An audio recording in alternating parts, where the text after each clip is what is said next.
que tienen, esa palabra tiene un carácter, digamos, positivo a nuestros oídos, pero en el otro, esos mismos 10 millones se los manifiesta con la palabra gasto, que en nuestros oídos tienen digamos, un sentido peyorativo, negativo. Pero ¿cómo? Si son los mismos números. Sí, pero depende de quién lo interprete.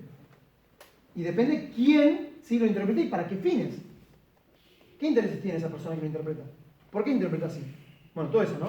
Entonces, a mí me parece eso fantástico. Si ustedes quieren indagar más sobre eso, hay un libro que se titula ¿Cómo mentir con estadísticas? De Huff. Ese libro es genial, encima se parece a cuando uno lee Chesterton, porque uno lee Chesterton y uno se ríe, ¿no? Bueno, esta persona, Huff, también. Uno lee ese libro y él dice al principio, no es que yo quiera enseñar a que mientan con estadística, sino que les enseño, en 10 capítulos, enseña 10 formas distintas de cómo nos engañan a nosotros con las estadísticas y cómo manipulan los gráficos. Es genial ese libro. Así que si quieren desarrollar ese punto, ese libro que es muy liviano, tiene muchos gráficos, es muy bueno. Se consigue en internet. ¿Sí?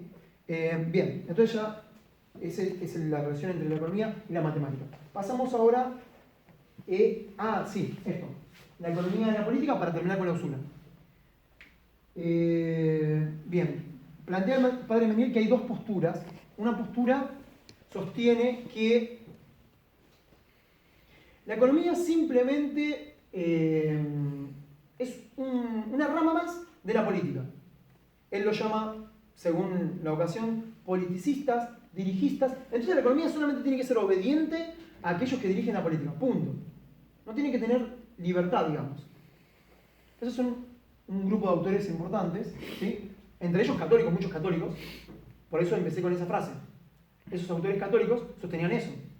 La economía solamente es un arte que tiene que dejar dirigirse, ¿sí? Un auxiliar. Esa es una postura. Ya aclaré que el padre Miguel no estaba de acuerdo con esa postura. Después están los otros, ¿sí? Que dicen que no, que la economía tiene que ser independiente. Por ejemplo, vamos a poner por caso rápidamente la ley de la oferta y la demanda, ¿no? Entonces, entonces los que demandan cosas, los que necesitan cosas, y los que ofertan cosas, los que ofrecen cosas, no, hay que dejarlos libremente, como decía Adam Smith en el libro, que el título es muy largo, pero que se conoce como La riqueza de las naciones, pero el título es más largo, ¿sí? Del 1600, 1700, ¿no? 1776. 1776. Bueno, ese libro donde se habla metafóricamente de la mano invisible del mercado, ¿no? Entonces, como que la idea es esta. La tesis es la siguiente. Que la gente, de forma natural, digamos, automáticamente va a solucionar los problemas. Por lo tanto, el gobierno o los políticos no tienen que intervenir, porque si intervienen, hacen un desajuste, perjudican a lo que sería como una especie de economía natural, en esa concepción de Reagan liberal. Bien, entonces tenemos una postura que dicen que no te metas con la economía, déjala ser, ¿no? Y después tenés otra postura antitética, digamos, que dice no, que hay que controlarla, ¿sí? Que sí, hay que controlarla, etc. Bueno, y cada uno tiene sus argumentos. El padre Miguel, bueno, ahí ya se eleva un poco, no me da el tiempo, solamente lo voy a mencionar al pasar. Él plantea lo que se conoce como la subalternación, ese es el término específico, científico.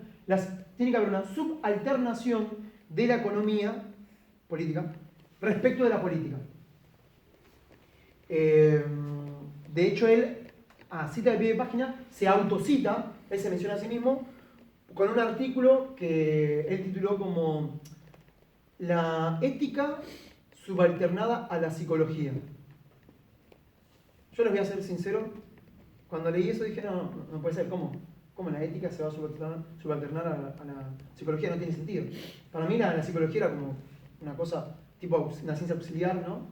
Pero claro, me tuve que leer ese artículo completo, lo tuve que conseguir, me lo leí, lo estudié, y ahí entendí que el padre Miguel tenía razón, yo estaba equivocado. Claro,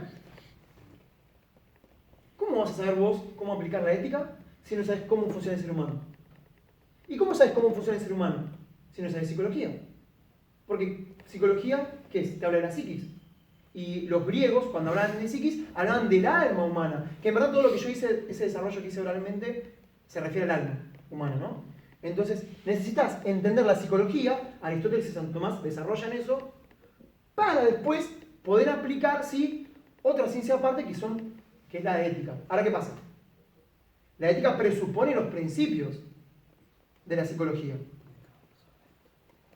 Entonces, el padre Memmier lo que sostiene, haciendo una analogía, es lo siguiente. Para hacer economía bien, economía política bien, la economía política debe presuponer los principios de la economía. Perdón, de la política, quise decir. La economía política tiene que presuponer los principios de la política. ¿Sí? Y él dice, uno puede ser, por ejemplo, un excelente economista, ¿sí? Pero por ahí no sabe nada de política, no sabe qué hacer en política. Y viceversa, uno puede ser un experto en política y no saber nada de economía. Entonces necesita el asesoramiento de expertos en economía, que te ayuden a alcanzar en política, dice el padre Memmier, lo que se busca es el bien común. No tengo tiempo ahora para desarrollarlo, ¿sí? Pero lo que se busca, el objetivo de la política es la paz social, ¿sí? El bien común, ¿sí? Y ahí se engloba, por ejemplo, la seguridad y las ciencias, etc. Pero en cambio, el objetivo propio y específico de la economía política es generar una redistribución de la riqueza en la comunidad política. Ese es el objetivo de la economía política. Pero para eso, entonces, la política tiene que dejarle cierta autonomía. Ahí está la palabra. Vamos a diferenciar independencia de autonomía. Si San Luis fuese independiente, la provincia de San Luis sería un país. Pero San Luis no es independiente. San Luis, entre comillas, es autónomo. ¿Por qué? Porque si bien está bajo un régimen de Estado centralizado, tiene sus propias reglas, ¿sí? Subordinadas, eso sí, obviamente, a leyes superiores que emanan del Estado central, pero tiene sus normas y tienen como un margen de autonomía. Esto es solamente una analogía, ¿sí? Así que lo que dice el padre Memmier es que hay que dejar, ¿sí?, en la economía cierta autonomía, pero que esa autonomía tiene que servir, esa es la palabra que utiliza el padre Memmier, tiene que servir a los fines de la política. Porque en definitiva, ¿para qué es la riqueza?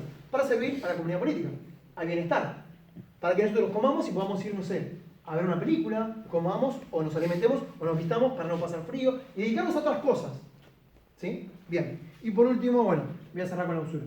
Brevemente porque me queda poco tiempo. Ya termino con esto. ¿Saben qué voy a hacer? Les voy a leer una frase, y creo que esa frase viene muy bien, que está, acá la tengo marcada, que a mí me impactó mucho, realmente me impactó mucho.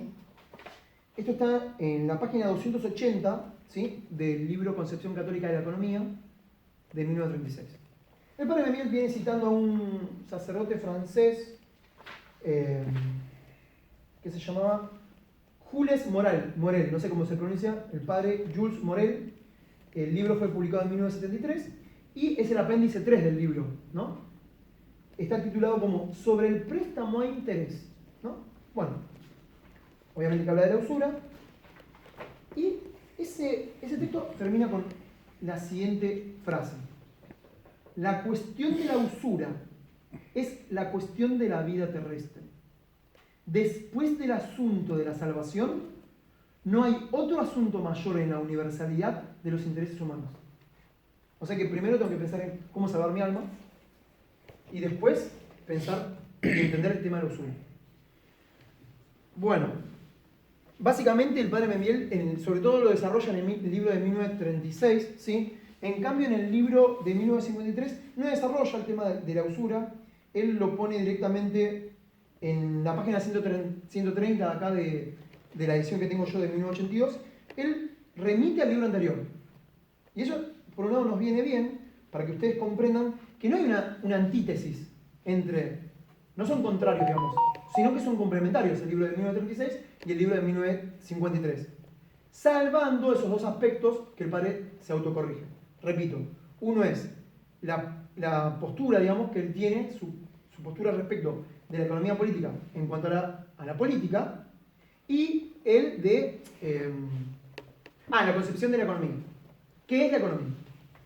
Porque, no se los dije, se me pasó, Pero en Concepción Católica de la Economía, el padre Memmiel empieza y lo repite. La economía es una ética, dice él. ¿De dónde saca eso? Porque muchos autores católicos a principios del siglo XX se confundían interpretando mal a Aristóteles y a Santo Tomás. Pero no tengo tiempo. El padre Memmiel dice, por ejemplo acá, el tema del interés de tan grande trascendencia y que desde hace siglos preocupa a teólogos, moralistas, políticos y economistas y a menudo a los pueblos, merecería un estudio mucho más extenso del que es posible en una nota.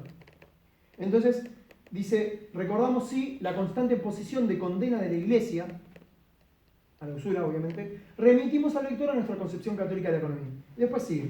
Pero básicamente Aristóteles lo que dice es que es antinatural, ¿sí? Yo pongo un billete de acá de 1000 pesos, le encimo otro billete de 1000 pesos, ¿sí? Están juntitos, ¿sí? Nosotros nos vamos, al mes cuando volvamos, no va a haber hijitos, no va a haber otros billetitos, ¿sí? No se van a reproducir. ¿Por qué? Porque son infértiles. El dinero es infértil. El dinero por sí mismo no se reproduce. El dinero lo que tiene que lograr es para intercambiar cosas. Ahora usamos nosotros papel pintado. Pero en otra ocasión se usaba conchas de mar, ostras, ¿sí? Caparazones. Otra vez se usó sal, de ahí salario, ¿no? Entonces, el dinero fue cambiando su forma. Hoy en día es así. Ahora quieren que sea digital para controlarnos más, obviamente, ¿sí? Pero entonces el dinero no se reproduce por sí mismo. Ahora, ¿qué pasa?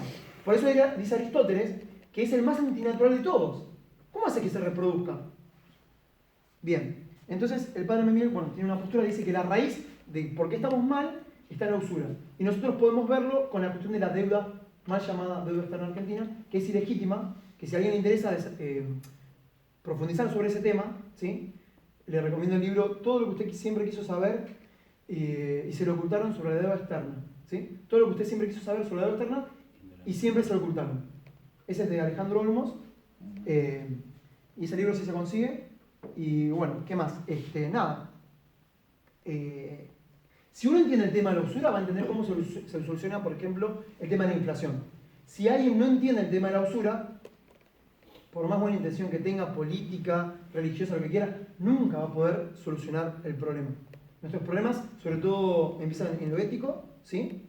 Y después, o mejor dicho, teológico, pero bueno, en lo ético, filosófico, en el tema de las ideas, y después repercuten en lo material. Y si nosotros estamos mal en economía, es porque actualmente estamos bajo el sistema de la usura, que se le llama interés, ¿sí? Pero bueno, eso se lo dejo para desarrollar en otra ocasión. Así que bueno, hasta acá mi humilde homenaje al padre Julio Memmiel. Gracias.